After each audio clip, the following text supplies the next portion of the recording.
अपने अपने अपने अपने अपने अपने राम अपने अपने अपने अपने अपने अपने अपने राम। आप सबका बहुत बहुत स्वागत, बहुत बहुत प्रणाम।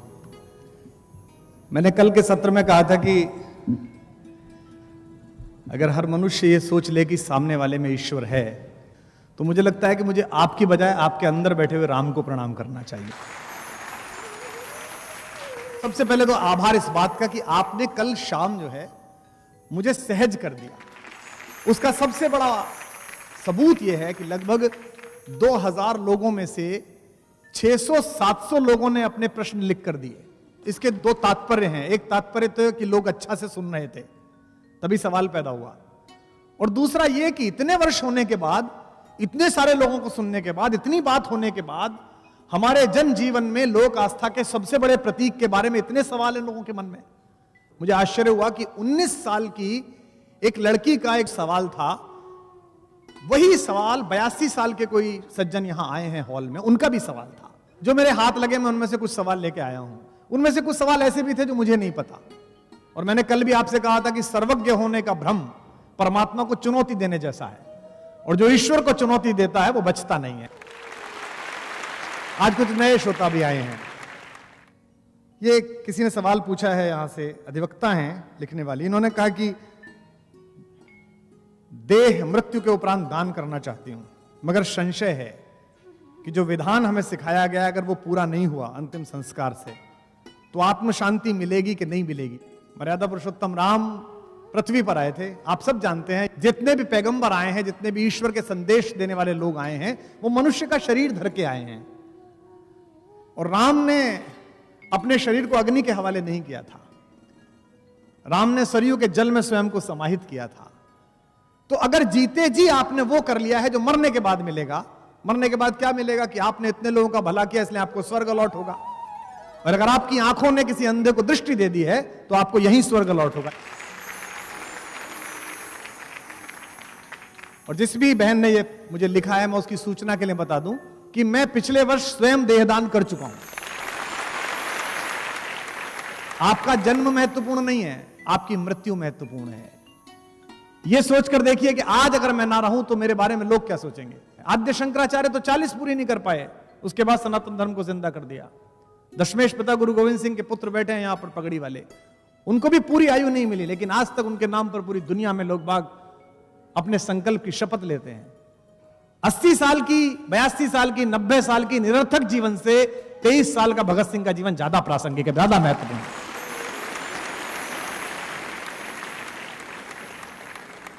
भारतीय संस्कार विधि में ऐसा कुछ भी नहीं है जिसमें आपको मुक्ति नहीं मिलेगी। हमारे पर्यावरणविद बहुत कहते हैं कि नदियों के किनारे कैमिनेशन मत करिए, नदियां प्रदूषित हो जाएंगी। मूर्खतापूर्ण बात है। भारतीय संस्कार विधि में ऐसी कोई चीज ही नहीं है मनुष्य के जलाने में जिससे नदी प्रदूषित हो। आप सबने संस्कार देखे होंगे, मखाने हैं, कील है, गोला है, लकड़ी है, फूल है, स्वयं उसका शरीर है। ये सब, ये इको डाइवर्सिटी के ऐसे एलिमेंट्स हैं जो डिसॉल्व होते हैं, जो जरूरी है नदी के लिए। लेकिन नदियों के किनारे जो आपने कूड़ा फेंकने के संयंत्र लगाए हैं करप्शन से, दलाली खा खा के, वो गंगा और यमुना को, चंबल को अपवित्र कर रहे हैं। तो नदियां क्रिमिनेशन से खराब नहीं होती, आपके करप्शन से खराब होती हैं। एक दूसरे मित्र हैं, राज्य सरकार कर्मचारी हैं, इन्होंने बताया कि राम के पथ पर चलने के लिए खुद से बाहर कैसे निकलना होगा। आपने कहा खुद से बाहर निकलना एक सामान्य बात है। आप कभी कार में बैठिएगा और ऊंची कार में बैठिएगा, तो जो पहली दूसरी बार में लंबा सफर करते हैं उनको असहजता होती है। कभी कुछ लोग ट्रक में बैठे हैं, कि मैंने यात्राएं की हैं ट्रक में कई बार जब बस नहीं मिलती थी, कभी सम्मेलन में जाना है, रात को कुछ मिला नहीं तो ट्रक वाले को हाथ दिया, ट्रक में चले गए। तो ट्रक में जब आदमी पहली बार बैठता है उसे बहुत असहज लगता है। डबल डेकर बस में अगर आप बैठे हो, कभी दंदन में चलती हैं, तो बहुत ही असहज लगता है। यानी कि ऊंचाई पर जाते जाते धीमे धीमे चीजें आपके लिए विस्तृत होनी शुरू हो जाती हैं। जब आप 19वीं मंजिल पर होते हैं तो आपको ज्यादा दिख रहा होता है। जितनी भी बड़ी बिल्डिंग है उनकी सबसे ऊपर छत पे जाकर आपको एरियल व्यू दिखाई देता है, और जब आप आसमान में पहुंचते हैं तो ज्यादा अच्छा दिखाई देता है। तो जितने आप ऊपर उठते हैं उतनी आपको चीजें छोटी लगने लगती हैं। अपने से बाहर आना ऐसा है जैसे राम अपने से बाहर आए। राम ने जिस दिन अयोध्या की सीमा छोड़ी उस दिन उन्होंने अपनी निजता की सीमा छोड़ दी। उस दिन मुझे भूल गए कि मैं इक्ष्वाकु वंश का राजकुमार हूं। उस दिन वो भूल गए कि मैं पृथ्वी के सबसे बड़े चेतना संपन्न समूह का अधिकारी हूं। इसलिए उन्हें सुग्रीव को गले लगाने में दिक्कत नहीं हुई, इसलिए उन्हें हनुमान से लाड़ करने में दिक्कत नहीं। ये अंदर साम्यवाद पैदा करना, ये समाजवाद पैदा करना, यही अपने से बाहर आने की प्रक्रिया है, यही खुद से बाहर निकलने का सोपान है। एक बड़ी भावुक सी चिट्ठी है, इसका नाम पढ़ना ठीक नहीं है। कल मैं घर जाऊं, मेरी मां मुझसे पूछे, मेरे पिता मुझसे पूछे कैसा रहा, तो मैं ये वाली चिट्ठी दिखाऊंगा कि ऐसा रहा। इन 2000 लोगों से ये मुझे पद्मश्री, पद्म भूषण, भारत रत्न एक साथ मिला आज का।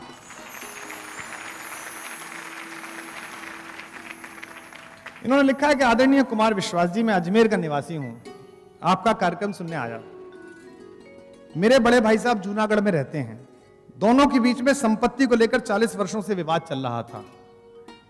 आज आपका संवाद सुनने के बाद मैंने तय किया कि रविवार का कार्यक्रम सुनने के बाद मैं अपने भाई साहब के पास जाऊंगा, उनसे क्षमा मांगूंगा और जिस तरह वो कहेंगे उसी तरह का आचरण करूंगा।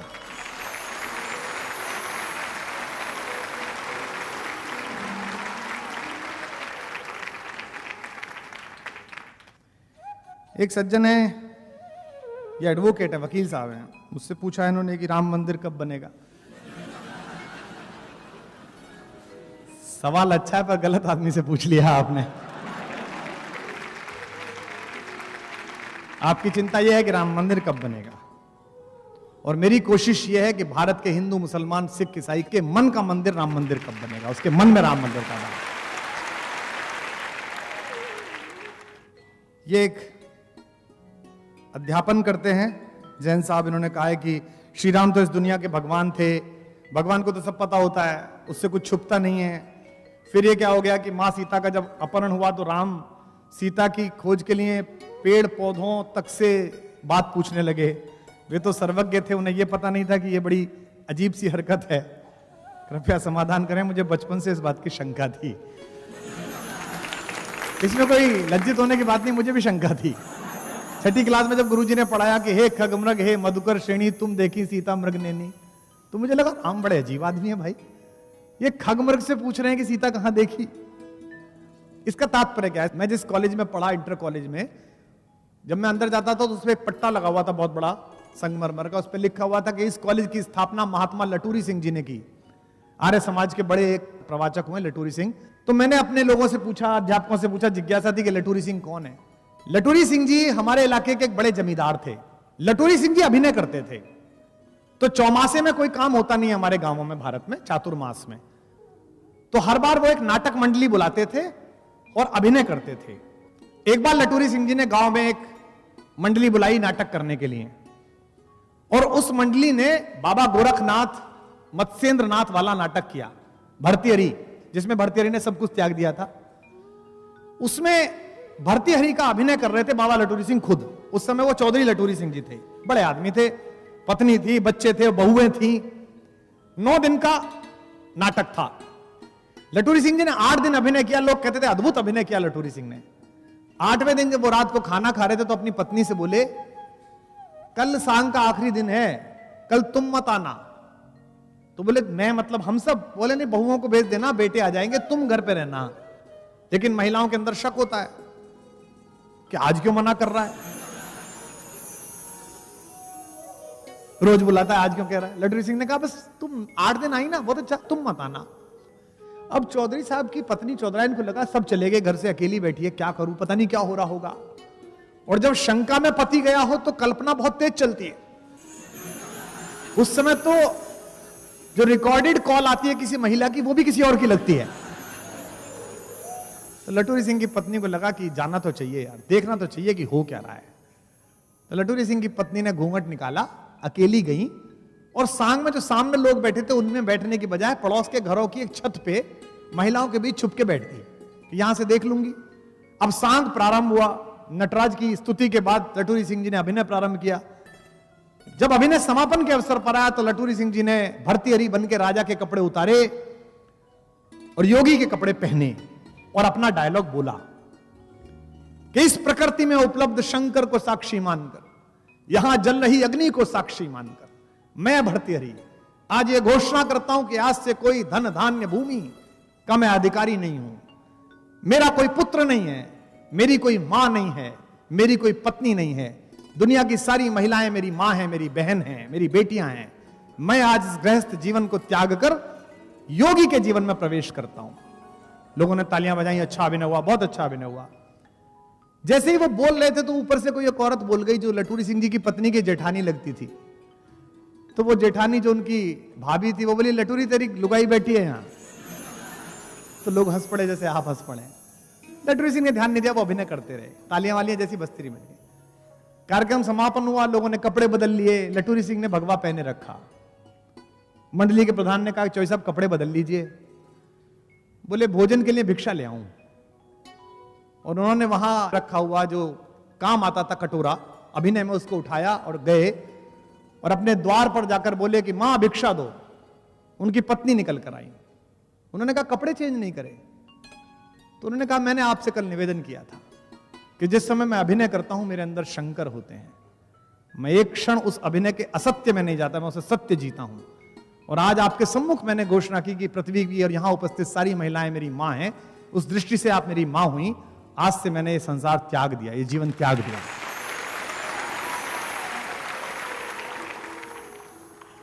उनकी पत्नी रोने लगी, बेटे आ गए, बहुएं आ गई, पापा जी मान जाइए, पिताजी मान जाइए, अंदर आ जाइए। उन्होंने कहा नहीं, आप लोग बहुत अच्छे हैं, जीवन चलाइए, मैं तो भिक्षा मांगने आया था, दूसरे गांव जाऊंगा। लटूरी सिंह संन्यास्त हो गए और पश्चिमी उत्तर प्रदेश के मेरठ, मुजफ्फरनगर, सहारनपुर, गाजियाबाद, बुलंदशहर जिले में लगभग 40 कॉलेज ऐसे हैं जिनमें ITI हैं, जिनमें मेडिकल कॉलेज हैं, 12वीं का स्कूल है, इंजीनियरिंग कॉलेज है, डिग्री कॉलेज है, जो महात्मा लटूरी सिंह के स्थापित किए हुए हैं। पूरे जीवन उन्होंने स्कूल खोले, मैं वहीं से पढ़ता हूं।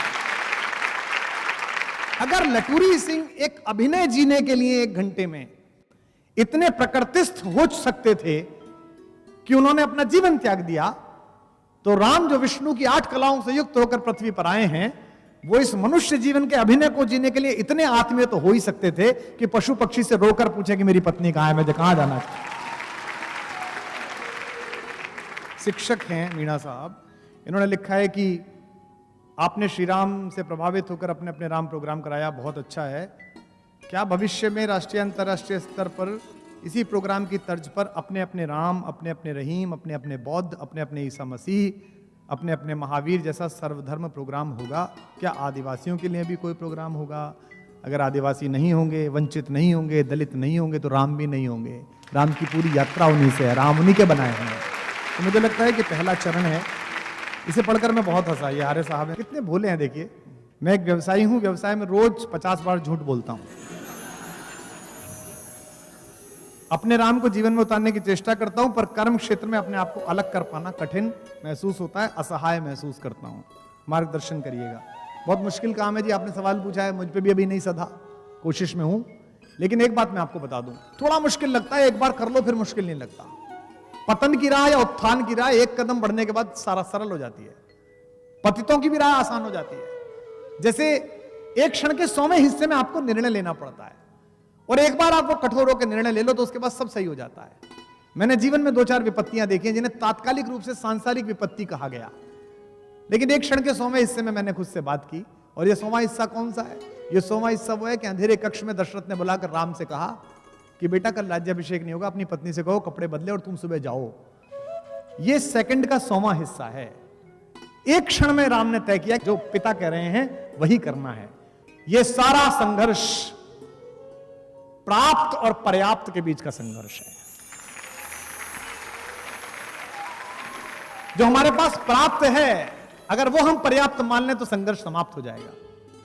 पवन दीक्षित मेरा एक दोस्त है, उसका एक शेर सुनिए कि एक बात सिखाई हमें आंखों की नीर ने, एक बात सिखाई हमें आंखों की नीर ने, इंसा को पीर कर दिया इंसा की पीर ने।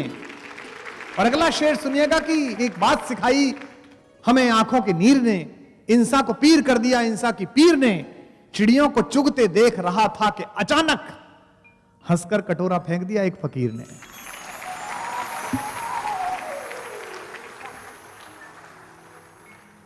फकीर ने कहा इसकी भी क्या जरूरत है, अब इसके भी क्या आवश्यकता है जब कुछ नहीं है। एक सवाल सारे सवालों में 60% मिला है। इसका मतलब ये सवाल तो बहुत ही प्रासंगिक हो गया भाई, इसका उत्तर तो देना ही आवश्यक है।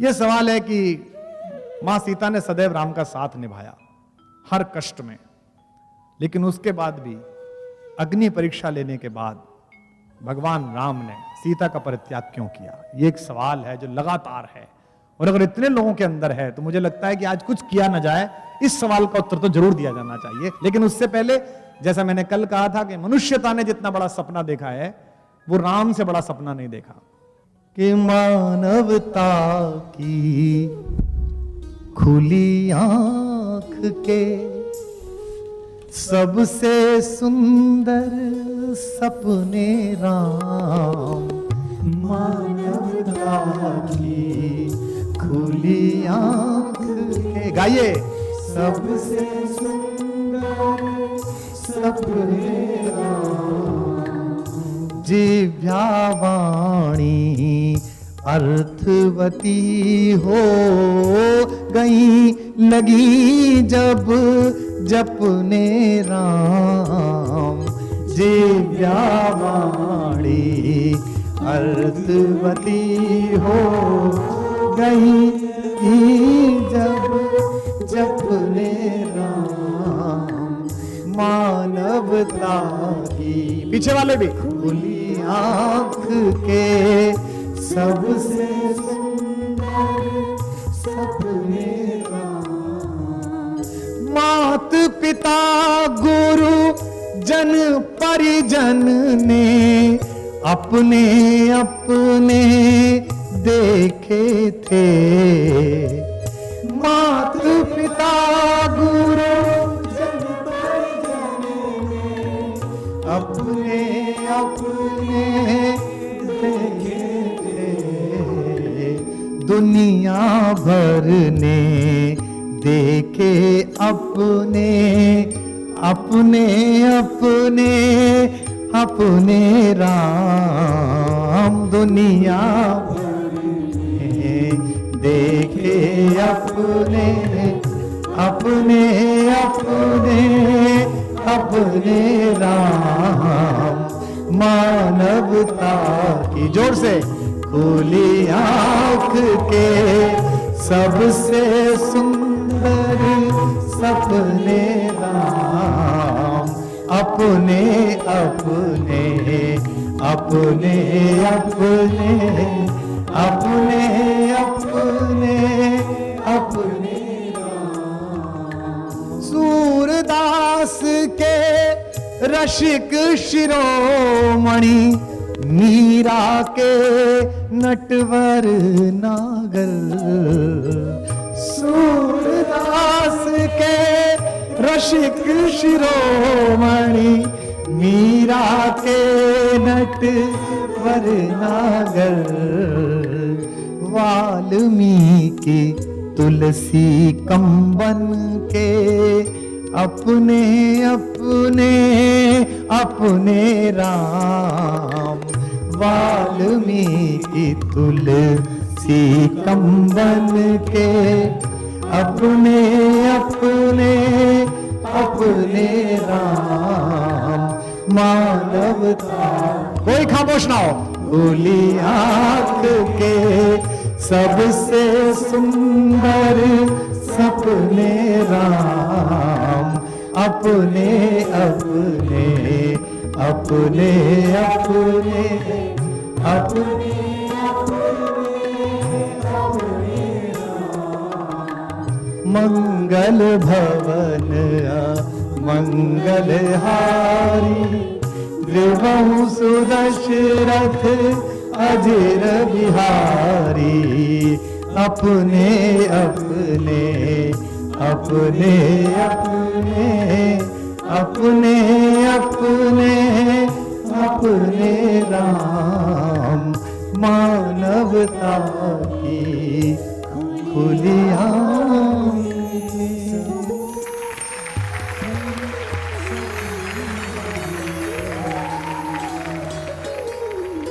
लोग बहुत सवाल करते हैं और उठने भी चाहिए। मैंने कल भी कहा था, जो श्रद्धा तर्क से विपरीत है वो श्रद्धा मिट्टी के ढेले के समान है।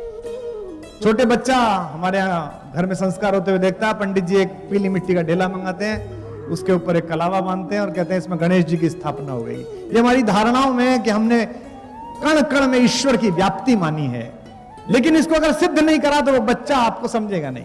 जैसे कल मैंने थ्योरी ऑफ इवोल्यूशन बताई थी डार्विन की, कि जो यूरोप सिखा रहा है 200 साल पहले, वो हम कब से सिखा रहे हैं। तो बाली ने अपने छोटे भाई की पत्नी का हरण कर लिया, इस पर राम ने उसे तीर मार दिया छुपकर, और लंका जिताने के बाद विभीषण का विवाह अपने बड़े भाई की पत्नी मंदोदरी से करा दिया। मुझे ये किसी एक सज्जन ने पूछा इसी प्रश्न में, बोले क्षमा 5 बार मांगी, मैं क्षमा मांगता हूं, मैं क्षमा मांगता हूं, मैं राम के बारे में इतना खराब सोच रहा हूं। बिल्कुल कोई दिक्कत नहीं है, सोचिए, क्योंकि जो श्रद्धा कर्म के बल पर आएगी वो श्रद्धा ज्यादा चिरस्थायी रहेगी। राम ने तो प्रकृति पैदा की है, तो राम सबके दुख से इसलिए सहजता से मिल पाते हैं। प्रश्न वही खड़ा है कि बाली को तो मार दिया, विभीषण की शादी क्यों कर दी? इसे कहते हैं संस्कृतियों का सम्मान करना। भारत की संस्कृति में, आदिवासी संस्कृति में, यह जायज नहीं कि आप अपने बड़े भाई की, छोटे भाई की पत्नी के साथ अत्याचार कर लें। इसलिए कि बाली को मारते समय बाली को कहा भी कि अनुज वधु भगिनी सुतनारी 69 कन्या समेचारी, इसलिए मारा तुझे मैंने। लेकिन जिस संस्कृति में वहां वो गए थे वहां ये जायज था, वहां आराम से संभव होता था। विपरीत संस्कृति को आदर देने वाला ही राम का सच्चा अनुयायी बन सकता है। मैं एक दिन अपने घर में चर्चा कर रहा था, तो मैंने कहा कि भरत मिलने के लिए गए तो बहुत सारा सामान लेके गए। उन्हें पता था कि भैया जहां जाएंगे वहां महफिल लगा लेंगे। हमारे स्टाफ में एक बालक है जो टीम में बच्चे काम कर रहे हैं, वो मछली खाता है, तो मछली उनके सामान्य है, मछली खाता है वो। तो मैं बात कर रहा था, उसने वही सवाल पकड़ लिया, एकदम पकड़ लिया। मैं पढ़ रहा था कि भरत पहुंचे तो वर्णन करा तुलसी ने कि मीन पीन पाठीन पुराना भरी भरी भार का हारिन लाना। तो उसने मुझसे कहा 1 सेकंड सर, इसमें जो मीन है वो क्या है? मैंने कहा वही जो तू समझ रहा है, वही। तो बोला राम के लिए भरत मीन लाए, मछली लाए? मैंने कहा नहीं, मछली राम के लिए नहीं लाए, उनको पता है कि जहां रह रहे हैं वहां लोग मछली भी खाते होंगे। तो ये जो संस्कृतियों को साथ लेने की कल्चर है, ये जो एक साथ लेने की कल्चर है, ये राम ने सिखाई है। मेरी और आपकी जिम्मेदारी है इस हॉल में बैठे हुए लोगों की, हम सबको आदर दे। आज आपके अखबार ने खबर छापी, सारे अखबारों ने खबर छापी। एक अखबार की खबर पढ़ के मन में बड़ा अजीब सा हुआ, लगा कि ये बहस बदलनी चाहिए। खबर में लिखा हुआ था कि कुमार विश्वास को सुनने मुसलमान और सिख भारी संख्या में आए। कहने को अच्छी लग सकती है, लेकिन ये बड़ी बुरी बात है। हम कोशिश करें कि अगले 10 वर्ष में, 15 वर्ष में इस देश में खबर यह हो कि फला शहर में, जयपुर में, जोधपुर में राम पर बात हुई, और पता नहीं ऐसी क्या बात होगी कि मुसलमान क्यों नहीं आए, जबकि उन्हें आना चाहिए था, राम तो उनका भी है। सिख क्यों नहीं आए, उन्हें आना चाहिए था। खबर यह हो कि हम दशमेश गुरु गोविंद सिंह जी से लेकर पीछे तक गुरु नानक देव जी तक की परंपरा पर एक दिन बात करूं। मैं किसी दिन सिख धर्म के इतिहास, बलिदान, उसकी गौरवशाली परंपरा पर बात करूं, और भास्कर को कोने में यह छापना पड़े कि इस पर विचार करना पड़ेगा, ऐसा क्या हो गया कि पूरी महफिल में केवल सिख आए, हिंदू नहीं आए, मुसलमान नहीं आए। जिस दिन आप यह कर लेंगे, आपके किसी विपरीत दूसरे धर्म जो कहीं और है, उसके किसी आइकन पर चर्चा चल रही है और उसमें सारे हिंदुस्तानी, सारे मानवता के लोग बैठे हैं, उस दिन आप मान लेंगे कि राम सिर्फ आपका नहीं है, वो घट घट का है, एक एक व्यक्ति का है। राम पर बहुत लोगों ने कविताएं लिखी हैं। मैंने राम पर जो सर्वश्रेष्ठ कविता सुनी है वो उर्दू के एक शायर की है, शमशी मीनाई की। मैं राम पर लिखूं, मेरी हिम्मत नहीं है कुछ, तुलसी ने वाल्मीकि ने छोड़ा नहीं है कुछ। फिर ऐसा कोई खास कलमवर नहीं हूं मैं कोई वाल्मीकि तुलसी थोड़ी हूं। मैं राम पर लिखूं, मेरी हिम्मत नहीं है कुछ, तुलसी ने वाल्मीकि ने छोड़ा नहीं है कुछ। फिर ऐसा कोई खास कलमवर नहीं हूं मैं, लेकिन वतन की खाक से बाहर नहीं हूं मैं। यहीं से कल संवाद शुरू हुआ था। ईश्वर अपनी सर्वश्रेष्ठ संभावनाओं के साथ पृथ्वी पर उतरा। कभी राम बनकर उतरा, कभी सल्लल्लाहु अलैहि वसल्लम हुजूर के रूप में उतरा, कभी कृष्ण के रूप में उतरा। कितने अवतार हुए, कितने पैगंबर आए, तू न आया तेरे पैगाम बराबर आए। ईश्वर हर बार उतरा और हमने हर बार उसे मंदिर में कैद कर दिया। अपने बच्चों से आप बोलिए कि तुम्हारी उम्र में मैं ये करता था, तो कहेंगे दैट वाज अनदर टाइम, वो अलग समय था। हम संघर्ष से बचना चाहते हैं। मेरे पिता का संघर्ष मुझसे भारी था। मेरे पिता 11 किलोमीटर चल के पढ़ने जाते थे, मैं बस पकड़ के गया, मेरी बेटी कार में जाती है। और हमारे बच्चों के संघर्ष की स्थिति ये हो गई है कि अगर बस जो लेने आती है स्कूल की, अगर वो 200 मीटर दूर है, तो वो शाम को कई बार कहते हैं कि लाइफ में बड़ा स्ट्रगल है। कहते हैं ना, अगर स्ट्रगल जानना है कि स्ट्रगल किसे कहते हैं, और उसके लिए आपके अंदर की एक कंटिन्यूटी अगर आपको चाहिए, अगर आपको यूरेनियम चाहिए, तो आप राम से सीखिए। 15 वर्ष की आयु में चले गए थे राम विश्वामित्र के साथ। उन 16 वर्ष पर मांग लिया था वाल्मीकि रामायण में। उन 16 वर्षों में रामो राजीव लोचन विश्वामित्र लेकर गए और उन्होंने कहा कि यदि धर्म में लाभ चाहते हो, दशरथ से कहा यदि ते धर्म लाभम च यशस्य परमम भुवि, अगर चाहते हो कि यश और आपका जीवन पूरे बागे चलता रहे तो मुझे राम दे दो, बस हूंगा रामे में दातुर हसी, राम दे दीजिए। तो उसी ने वर्णन किया, दोनों को लेकर चले, विश्वामित्र महानिधि पाई, श्याम गौर सुंदर दो भाई दोनों चले।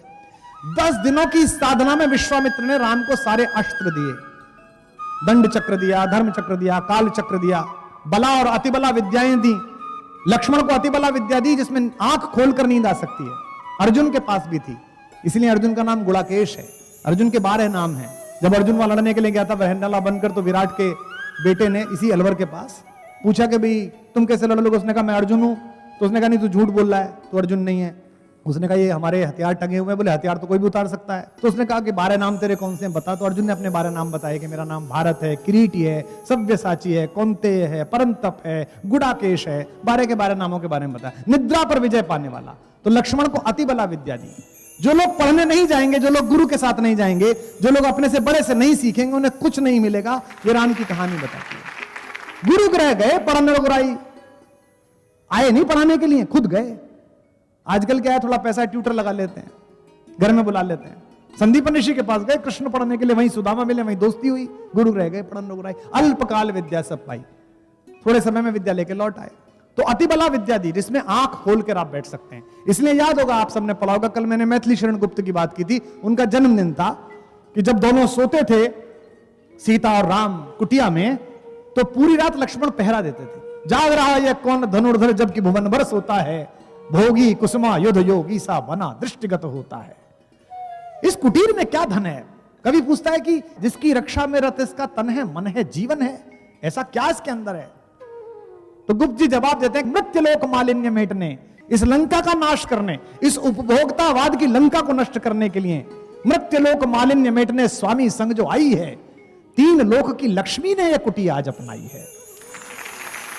विजन निवेश है, विजन शेष है, निशाचरी माया ठहरी, और वीर वंश की लाज यही है, फिर क्यों वीर न हो प्रहरी। भरत से पूछा कि लगान कैसे ले रहा है, टैक्स कैसे ले रहा है? भरत ने कहा कि भैया जैसे हम लोग लेते थे, इक्ष्वाकु वंश जैसे लेता है, सूर्यवंशी जैसे लेते हैं। तो राम ने कहा कि सूर्यवंशियों की तरह ही टैक्स लेना, जैसे सूरज टैक्स लेता है, हम सूर्यवंशी हैं। तो उसने कहा सूर्य कैसे टैक्स लेता है?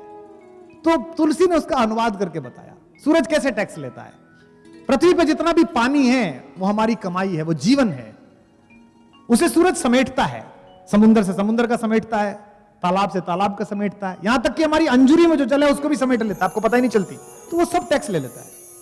और उस टैक्स के पानी को सूरज अपने घर नहीं रखता, उसका बादल बनाता है और वहां बरसाता है जहां उसकी आवश्यकता होती है, जहां वो पहुंचना चाहिए। तो व्यवस्था ऐसी होनी चाहिए कि जब टैक्स ले राजा, जब राजस्थान सरकार टैक्स ले, तो पता ना चले कि कब कट गया। अभी तो हमें प्रतिपल पता चलता है कि हमारा कट रहा है, तो टैक्स कट गया आपका। राम ने कहा कि राजा ऐसे टैक्स ले कि किसी को पता ना चले। बेटा सूरज की तरह हम सूर्यवंशी हैं, लेकिन जैसे सूरज उस पानी को बादल बना के जब बरसाता है तो सब हर्षित होते हैं, मजा आ गया, क्या बात है। लेकिन उसी पैसे से जब वो फ्लाईओवर बनाए, उसी पैसे से जब वो हॉस्पिटल बनाए, उसी पैसे से जब विश्वविद्यालय बनाए, तो हर आदमी कहे कि स्टेट ने क्या जबरदस्त काम किया है, सरकार ने क्या बनाया है, वाह। उन्होंने क्या कहा? उन्होंने कहा कि बरसत हर्षत सब लखें। जब बरसता है पानी, मेघ बरसता है, तो सब देखते हैं, हर्ष के प्रसन्न होकर देखते हैं। बरसत हर्षत सब लखें, करशत लखे न कोय। बरसत हर्षत सब लखें, करशत लखे न कोय। तुलसी प्रजा सुभाग से, प्रजा के सौभाग्य से, भूप भानु सो होए। राजा सूरज जैसा होना चाहिए। अब टैक्स लगे कैसे, किस पे कितना लगे? दोहा सुनिएगा, दोहावली का दोहा। कैसे टैक्स लगता था राम के राज्य में? मणिमाणिक महंगे किए। सब ज्यादा टैक्स किस पर है? होना चाहिए किस पे? ज्वेलरी पर, हीरे पर। जब तक इस देश में एक बच्चा एक वक्त खाना खाता है, तब तक इस देश में यह आवश्यक है कि हीरे पर टैक्स लगे, मर्सिडीज पर टैक्स लगे। तो वो कहते हैं मणिमाणिक महंगे किए। और बिना टैक्स का क्या छोड़ा? सहजे तृण जल नाज। किस बात पर टैक्स नहीं है? तृण, जो पशु खाएगा, जल, पानी पर टैक्स लगना चाहिए। इस देश में पानी जो जीवन की आवश्यकता उस पर टैक्स है। मणिमाणिक महंगे किए, सहजे तृण जल नाज, तुलसी सोई जानिए राम गरीब नवाज। तो जन परोपकारी शासन की जो अवधारणा है उसके मूल में राम विचार है। इसीलिए सबसे पहला जो लेख नवजीवन में 1930 में लिखा बापू ने, उसमें इस बात का जिक्र किया और साफ कहा तुलसी ने, राम की ओर से कहा, जा सुराज प्रिय प्रजा दुखारी। जिस राजा के राज्य में प्रजा दुखी है उसको क्या दंड मिलना चाहिए? सो नप अवस नरक अधिकारी। विषमता दूर है, राम राज बैठे तरलो का, हर्षित भय गए सब शोका, बयर नुकर काहू सन कोई। अगली पंक्ति ध्यान देने योग्य है, राम प्रताप विषमता खोई। इस पूरे देश में समस्या क्या है? जिन पर है उन पर अधिक है और जिन पर नहीं है उन पर बिल्कुल नहीं है। इसीलिए नक्सलवाद की समस्या है, इसीलिए पूंजीवादियों के खिलाफ आक्रोश है। राम ने कहा राम प्रसाद विषमता खोई। सबके लिए मूलभूत आवश्यकता तो वही होनी चाहिए। भारत का संविधान 1947 के बाद जब 1950 में अंगीकृत किया गया, भारत के संविधान की जो पहली कॉपी है जिस पर पूज्य बाबा साहब भीमराव अंबेडकर के हस्ताक्षर हैं, पूरी संविधान निर्मात्री सभा के हस्ताक्षर हैं, उसके सबसे ऊपर कवर पर लिखा हुआ है कॉन्स्टिट्यूशन ऑफ इंडिया, भारत का संविधान, और नीचे राम दरबार का चित्र बना हुआ है, राम बैठे हुए हैं।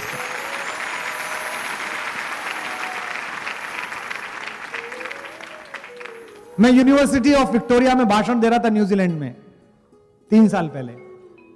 वहां फिलॉसफी के बहुत सारे बच्चे सुनने के लिए आया। तो विषय था world heritage and peace through the window of India, 5000 years. उसके बाद क्वेश्चन सेशन होता है, तो बड़े सारे सवाल आए। एक चीन का लड़का उठा जो पीएचडी करने आया था, उसने मुझसे कहा कि पूरी दुनिया से मोहब्बत है आपको और मैं आपका पड़ोसी बिल्कुल बगल में, मेरे से आपको नफरत है, मेरे से कोई रिलेशन ही नहीं है। You haven't any relationship with me and you are boosting out with relationship with the whole world of harmony, peace and brotherhood. Have you ever think about me that I am just adjacent to you? तो जितने भी भारत विरोधी लड़के बैठे हुए थे, पाकिस्तान के भी थे, अन्य देशों के भी थे, उन्होंने बड़ी तालियां बजाई कि आप फंसा, हिंदुस्तान का खलीफा आप फंसेगा। लेकिन हम भी यहीं से गए थे।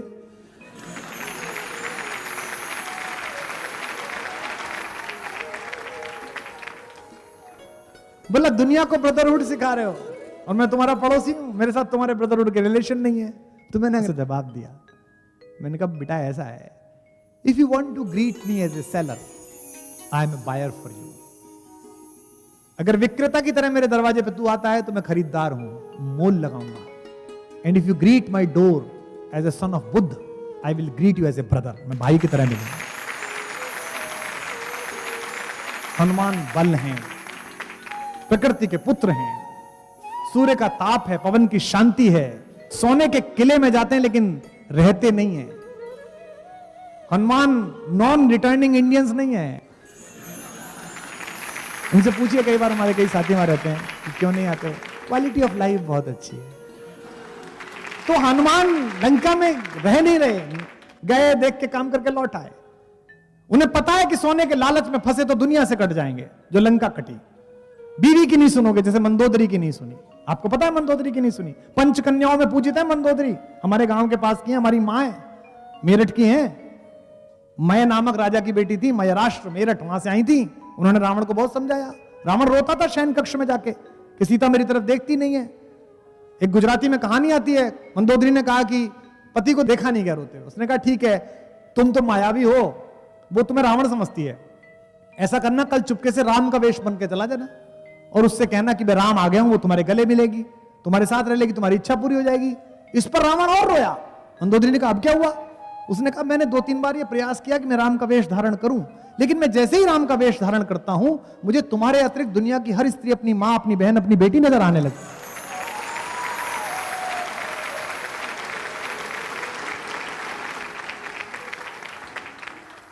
महर्षि वेदव्यास ने महाभारत में 5 प्रकार के बल बताए हैं। उनमें सबसे पहला बल है बाहुबल।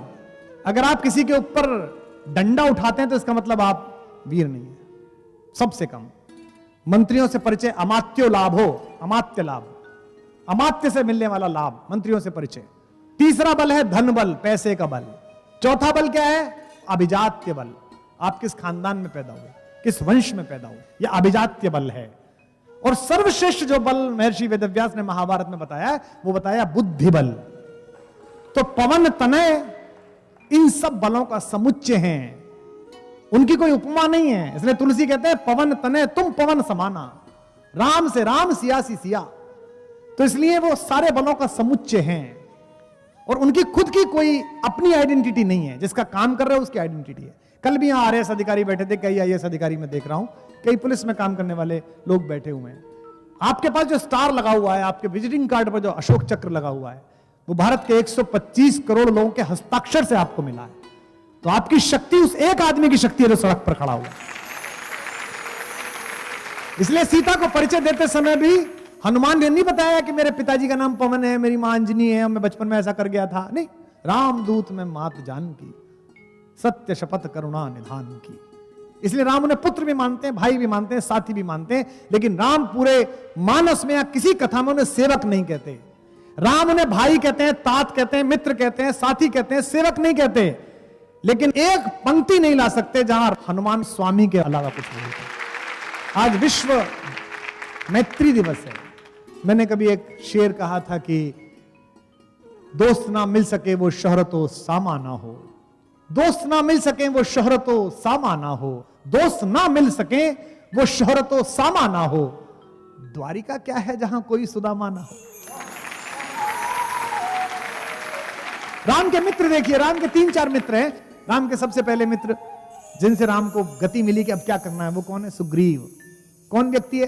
वंचित आदमी, राज्य छीन लिया है, पत्नी छीन ली है, एग्जाइल काट रहा है जाके, और राम ने उसे गले लगाया, वंचित को गले लगाया। राम की कहानी का एक पात्र है केवट। आप सबको पता है कि राम जब गए तो वो नदी पार करनी थी, गंगा नदी पार करनी थी, था तो कुछ हाथ में नहीं। तापस वेश विशेष उदासी, 14 बरस राम वनवासी। राम को उदासी नहीं है, अयोध्या को उदासी है। ऐसा एक हत वैभव आदमी सुग्रीव, एक ऐसा सामान्य आदमी केवट, जिसके सामने गत वैभव राम आए हैं और राम ने नदी पार की। वो कहानी का प्रसंग बड़ा भावुक। राम उतरे, इसे कहते हैं आर्ट ऑफ एडजस्टमेंट। राम उतरे और राम के पास देने को कुछ नहीं था। जिसकी कृपा कटाक्ष से सृष्टि लय हो जाती है, जिसके एक बार सोच लेने मात्र से जीवन सफल हो जाता होगा, उस आदमी के पास देने को कुछ नहीं है। स्त्रियां समझती हैं पुरुष को, कौन फूल कैसा है तितलियां समझती हैं, सीता समझती हैं। सीता के लिए सबसे बड़े संकट का समय यह है कि उनका पति एक नाविक के सामने लाचार खड़ा है कि क्या दूं, केवट के सामने। तो एक अद्भुत काम किया सीता ने, पिय ही हित सिय जानन हारी। अपने पति के हृदय के हित को जानने वाली सीता ने क्या कमाल किया, मुदित मगन मणि मुंदरी उतारी। अपनी एंगेजमेंट रिंग उतार के दे दी। अब सोच के देखो कि राम से शादी हुई थी, मिथिला की बेटी थी, तो एंगेजमेंट रिंग भी छोटी मोटी तो होगी नहीं। और किस बात पर दे रही है कि मेरे पति का चेहरा किसी के सामने अपमानित ना हो। ये हिंदुस्तान की महिलाएं हैं जिन्होंने बचाकर सामान रखा है। हमें पढ़ाते समय इंजीनियरिंग में, हमें पढ़ाते समय विश्वविद्यालय में, मेरे भाइयों को, मेरे पिता के पास अपनी तनख्वाह का हिसाब होता था। इतनी तनख्वाह, इतनी इसके पास, इतनी इसके पास। मेरी मां सिलाई सिखाती थी, आसपास की बच्चियां आती थी उनसे सिलाई सीखने के लिए। मुझे लगता था इनका संदूक ऐसा है कि ये अक्षय पात्र है। स्कूल में फंक्शन है, नई शर्ट पहननी है, फला बच्चे के पास साइकिल है, मुझे साइकिल लेनी है। मेरे पिता के इतने विराट कोष में से कभी कुछ नहीं निकला, लेकिन मेरी मां के उस संदूक में से वो निकला जो भारतीय रिजर्व बैंक में से नहीं निकला। तो सीता समझती हैं, मुदित मगन मणि मुंदरी उतारी। राम ने केवट को दी, वो भी खलीफा। उसने कहा जाने तो कोई बात नहीं, अपन तो स्टाफ है यार, ऐसी क्या बात। राम ने कहा स्टाफ कैसे हो गए यार? बोले जाति अलग है, काम तो हमारा तुम्हारा एक ही है।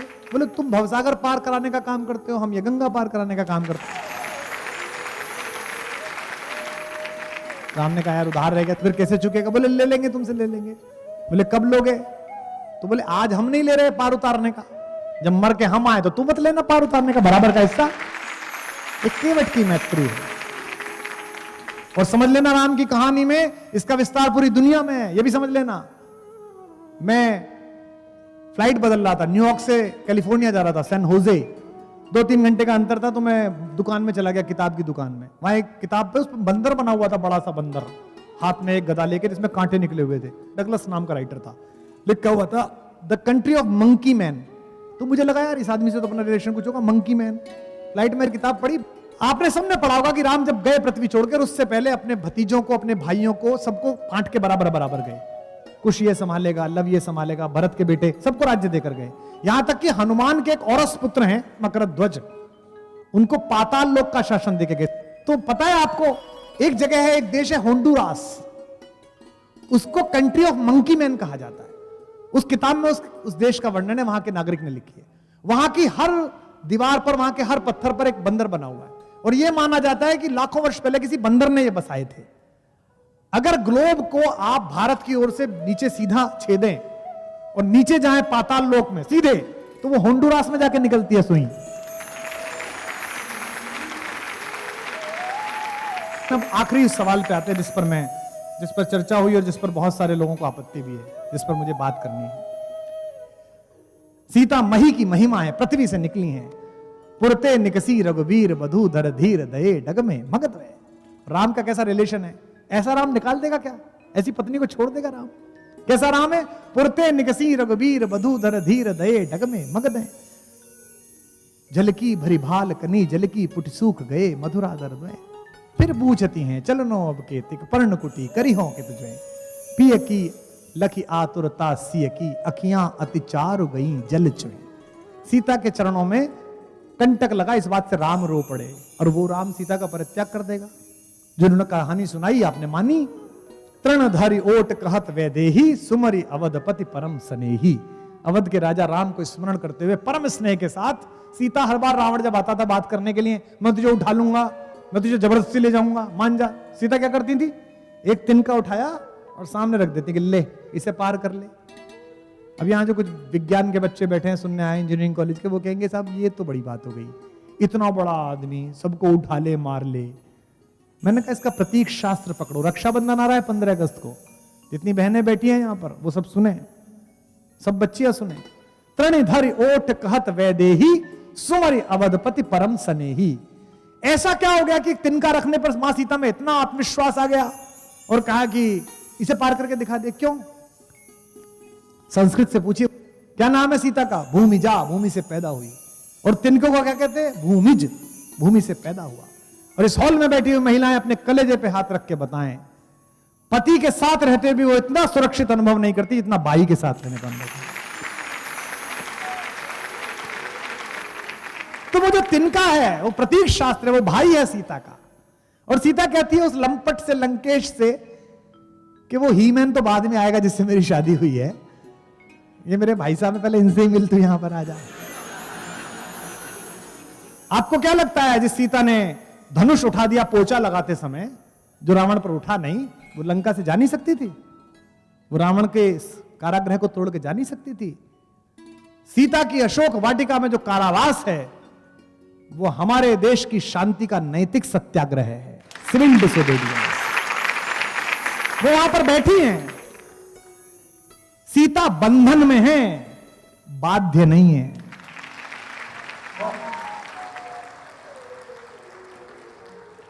हम बंधन में नहीं हैं, बाध्य हैं। वो बंधन में है, बाध्य है कि जब आप अनाचारी के, पापी के कहने पर काम करने लगो। इसलिए ये दोनों भाई राम और लक्ष्मण, राम तो विशेष रूप से सीता के साथ ऐसा करेंगे ये नहीं हो सकता। क्यों नहीं हुआ था, क्यों आपके मन में भ्रांति आई, इसका भी निराकरण मैं कर दूंगा। लेकिन पहले मैं बताता चलूं, वाल्मीकि रामायण में 7 कांड हैं, 24,000 श्लोक हैं, और ये माना जाता है इनमें अधिकांश से प्रक्षिप्त हैं, जो वाल्मीकि ने लिखे नहीं। आप कहेंगे लिखे नहीं फिर कैसे हो गया? मैं 650 ऐसी कविताएं रोज व्हाट्सएप पे देखता हूं जो मेरे नाम से घूमती हैं। कुछ भी कूड़ा लिखो, नीचे गालिब लिख दो, कुछ भी कूड़ा लिखो, नीचे महादेव वर्मा लिख दो, और उसे व्हाट्सएप पे वायरल कर दो, फैल गया। व्हाट्सएप एक विश्वविद्यालय है जहां से ग्रेजुएट होने के लिए अकल से पैदल होने के अतिरिक्त कोई आवश्यकता नहीं है योग्यता की आपके पास।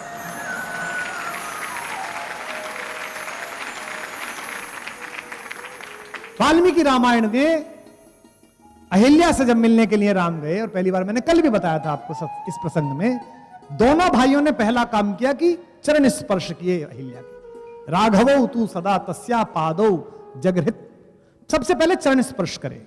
अब आप सोच के देखिए कि चरण स्पर्श करके राम ने यह घोषणा कर दी कि यह अहिल्या नामक मां पाप से मुक्त है। इंद्र पाप मुक्त है तो यह मां भी पाप मुक्त है, इसलिए इसके चरण स्पर्श करता हूं। बाली का वध करते हैं रूमा के अपहरण के कारण।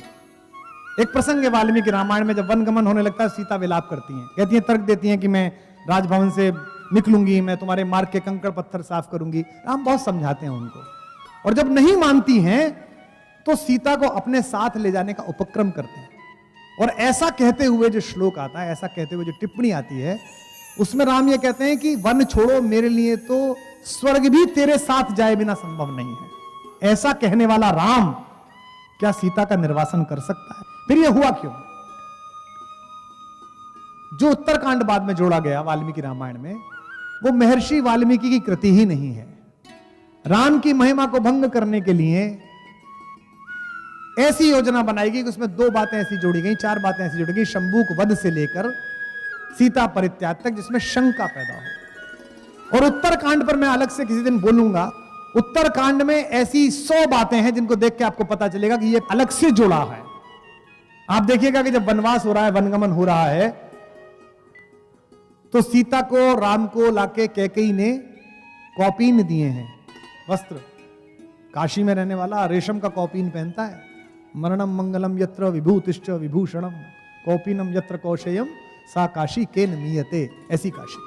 तो सीता के हाथ में तपस्वी का वस्त्र दिया, तो वशिष्ठ नाराज हो गए। वशिष्ठ ने कहा, वनवास राम का हुआ है, इसे क्यों दे रही हो?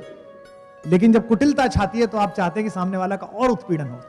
तो गुरु वशिष्ठ ने फटकारा, सीता ने वस्त्र ले लिए, लेकिन सीता को पहनना नहीं आता वस्त्र। आप सोचिए, पूरी सभा है, माँ है, भाई है, बहन, सब खड़े हुए हैं, गुरु वशिष्ठ खड़े हुए, पूरा दरबार खड़ा हुआ है, और उनको वस्त्र दिए गए कि पहन ले, पहनना नहीं आता। इस पे जो अगली टिप्पणी है उस पर आप राम के समर्थन में खड़े हो कि ये अपवाद है, झूठ है जो फैलाया गया।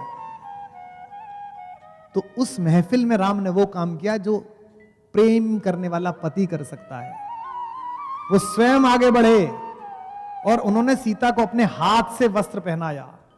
तस्यास्तत् क्षिप्रमागत्य रामो धर्मव्रता वरः चीरम बबंधम सीताया कौशेयस्य ऊपरी स्वयं। सीता को स्वयं वस्त्र पहनाया। जो आदमी अपनी पत्नी के सार्वजनिक अपमान को अपनी छाती पर झेलता हो, वो अपनी पत्नी को किसी के कहने पर जंगल भेज देगा? कैसी मूर्खतापूर्ण बात है। अग्नि परीक्षा के बारे में लोग बात कहते हैं। राम ने विभीषण से कहा युद्ध जीतने के बाद कि जाओ मेरी पत्नी को नहला धुलाकर स्वच्छ वस्त्र पहनाकर लेके आओ।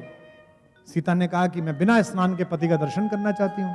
विभीषण ने कहा कि प्रभु ने तो आज्ञा दी है कि आप स्नान कर लें और कपड़े पहन लें। नए कपड़े दे दिए गए, पालकी मंगवा दी गई, सीता पहुंची। जब सीता को उन्होंने देखा तो उनका मुख म्लान हो गया। अब आप समझेंगे कि इतने लंबे समय के बाद राम मिले तो म्लान के मुख हो गया। राम को लगा कि इतने सुंदर वस्त्रों में इतनी सजी संवरी अगर ये आएंगी तो लोक में इनके बारे में गलत राय जाएगी। इन्हें तो रावण की कैद में कोई दुख ही नहीं था, कोई कष्ट ही नहीं था, और यह दुख समझने के बाद समाज गलत सोचेगा। सीता ने कहा मैंने प्रभु से, अपने पति से अनन्य प्रेम किया है, अगर क्षण भर भी मेरा मन राम से दूर हुआ हो तो अग्निदेव मेरी रक्षा करें। तो इसमें मनश्छंद एक शब्द है। यहां कालिदास पढ़ाने वाले लोग बैठे हैं, जितनी महिलाएं बैठी हैं, सीता ऐसी नहीं है कि ऐसे कोई निर्वासन दे दे चली जाएंगी। ये सब झूठ है। सब ये उत्तर रामायण की कथा है जो बाद के लोगों ने जोड़ी है। सीता का तो दर्प इतना बड़ा है, सीता का स्वाभिमान इतना बड़ा है कि कालिदास ने रघुवंशम में जब सीता को जंगल में छोड़ा, लक्ष्मण से कहा कि बेटा इसे छोड़ के आओ, इस कहानी को बनाया उन्होंने। तो सीता से लक्ष्मण ने पूछा, बहुत देर तो खड़े रहे भाभी के सामने, फिर डरे रहे, पूछूं डांट तो नहीं देंगी। फिर लक्ष्मण ने पूछा कि मां मेरे लिए कुछ आज्ञा है? तो कालिदास लिखते हैं, सीता कहती हैं लक्ष्मण से, प्रीतस्मिते सौम्य चिराय जीवः, मैं तुमसे बहुत खुश हूं, तुम बहुत समय तक जीवित रहो। साहस बढ़ता है। फिर कहते हैं भैया के लिए कुछ आज्ञा है, भाई साहब को कुछ कहूं। अब सोचिए सीता का चरित्र देखिए। वो एक वाक्य बोलती है, एक शब्द बोलती हैं, आपके अंदर से आंसू खींचेगा वो शब्द। कालिदास जैसा महाकवि लिख रहा है तो कौशल भी है उसके पास लिखने का। कहते हैं प्रीतस्मिते सौम्य चिराय जीव है, भाई से कुछ कहना है? तो वो कहते हैं वाच्यस्त्वया मद वचनात् स राजा, उस राजा से मेरी ये बात कह देना। पति नहीं कहती। उत्तरकांड आप पढ़ लीजिए, वो वाल्मीकि का कथन ही नहीं है, वाल्मीकि की स्टाइल ही नहीं है। जो यहाँ विज्ञान ज्ञानी बैठे हों, जिनका पढ़ना है, मैं उनसे चुनौती देता हूं, वाल्मीकि रामायण पूरी पढ़िए, जहां से कहानी शुरू हुई है, जहां से झूठ शुरू हुआ है कि सीता को निर्वासन दिया गया। यह कहानी कभी नहीं थी, ये बाद में जोड़ी गई है, क्योंकि आप उत्तरकांड की भाषा पढ़िए, वो वाल्मीकि की भाषा ही नहीं है। हमारे मंचों पर कई लोग उस्तादों से गजल लिखवा के ले आती हैं, आप सबको पता है। हमारा उर्दू का एक शायर है मलिक ज़ादा जावेद, उसका एक शेर है, उत्तरकांड पढ़ते समय मुझे वो शेर याद आता है कि जो दूसरों से कहलवा के गजल लाते हैं, जो दूसरों से कहलवा के गजल लाते हैं, ज़बां खुले तो तलफ्फुज में मात खाते हैं। और साफ दिखता है कि उत्तरकांड उनकी रचना ही नहीं है। इसी से विचार पूर्वक बालकांड का तृतीय और चतुर्थ सर्ग लिखा गया ताकि उत्तरकांड की वैधता दिखाई देती। तो आज के बाद इस सभा में आपसे कोई भी पूछे कि सीता का निर्वासन हुआ, तो उससे कहना कि भाई सीता का कभी निर्वासन नहीं हुआ, क्योंकि वाल्मीकि उस समय जीवित थे जब ये कहानी लिखी। वाल्मीकि ने जीवनी लिखी है, ऑटोबायोग्राफिकल एलिमेंट है, और वाल्मीकि ने उसे समाप्त कर दिया कहां? युद्ध कांड पर। और युद्ध कांड के बाद में कहा इस प्रकार राजा ने, राम ने 11,000 वर्षों तक राज्य किया। जब एक बार बात कह दी और कथा समाप्त हुई, जोर से बोलिए। इसलिए वाल्मीकि ने योग बल से देखा, और वाल्मीकि अपने आश्रम में ही सीता को देख रहे हैं, राम मिलने आए हैं, नारद ने खुद ने कहा 11,000 वर्षों याद किया है। तो आज के बाद से इस कहानी का एक प्रसंग आप आगे से ध्यान रखेंगे, शंभूक वध और सीता का परित्याग। ये दो कहानी राम को दलित विरोधी दिखाने के लिए, आदिवासियों का विरोधी दिखाने के लिए, और राम को स्त्री विरोधी दिखाने के लिए। जिन लोगों को भारतीय संस्कृति के इस आचार विचार में आस्था नहीं थी, उन्होंने षड्यंत्र पूर्वक जोड़ी है। तो एक बात आज से मान के चलिएगा कि उत्तरकांड में जितना कुछ भी है वो राम के बारे में अपयश फैलाने के उद्देश्य से लिखा गया, उसकी शुद्धि हुई नहीं है। और यहां बैठे तमाम लोगों से मैं निवेदन करता हूं, अपने अपने धर्म गुरुओं से, अपने अपने धर्म प्रचारकों से, अपने अपने कथा करने वालों से कहिएगा कि आज के बाद से इस प्रसंग को बोलना बंद करें। झूठ आप बोल रहे हैं इसलिए जनता विश्वास कर रही है। निर्वासित अहिल्या को मां कहने वाला हमारा राम, कैकेयी जैसी मां। कल मैथिली शरण गुप्त की जयंती थी, मैथिली शरण गुप्त ने कैकेयी को पहुंचाया है जब पंचवटी में, तो कैकेयी बताती है बेटे से, होने पर बहुधा अर्धरात्रि अंधेरी, जी आकर करती पुकार थी मेरी, लोग कुहुकनी अपना कुहुक राम यह जागा। बेटा तुम्हें याद है जब तू छोटा था तो मेरे पास सोता था, राम से कहती है कैकेयी, लोग कुहुकनी अपना कुहुक राम यह जागा, निज मंजली मां का स्वप्न देख वह भागा, होने पर बहुधा अर्धरात्रि बहुतेरी, तुम वही राम में वही कैकेयी तेरी। राम कहते हे अम्ब तुम्हारा राम जानता है सब, इस कारण यह कुछ खेद मानता है कब। राम ने कहा कैकेयी से, 100 बार धन्य वह एक लाल की माई, जिस जननी ने है जना भरत सा भाई।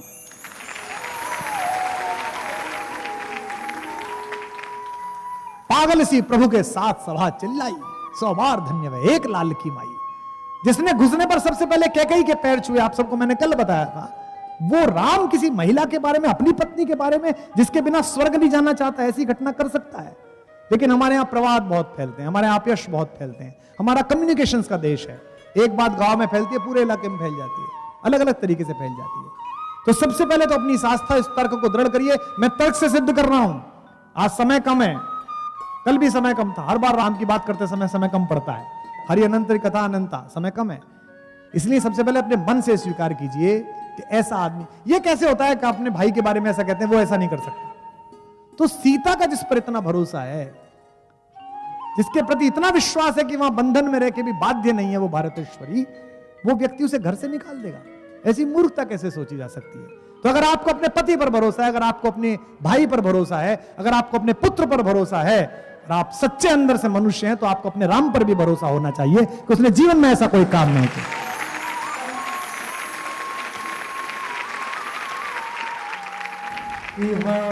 अगर जुड़कर रहते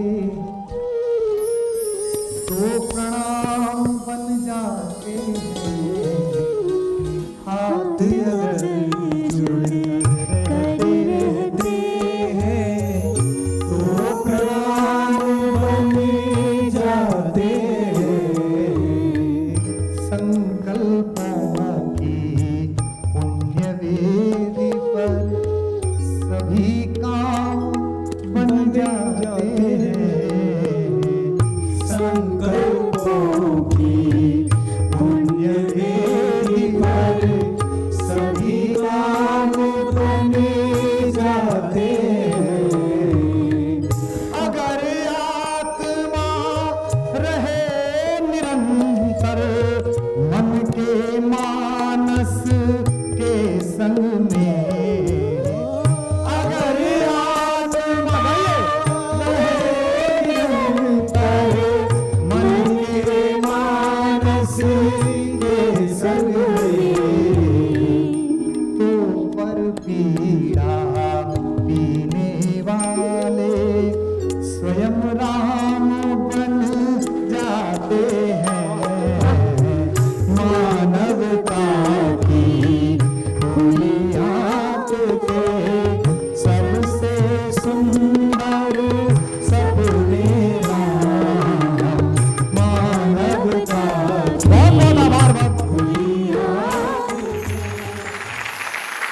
अपने अपने राम, अपने अपने अपने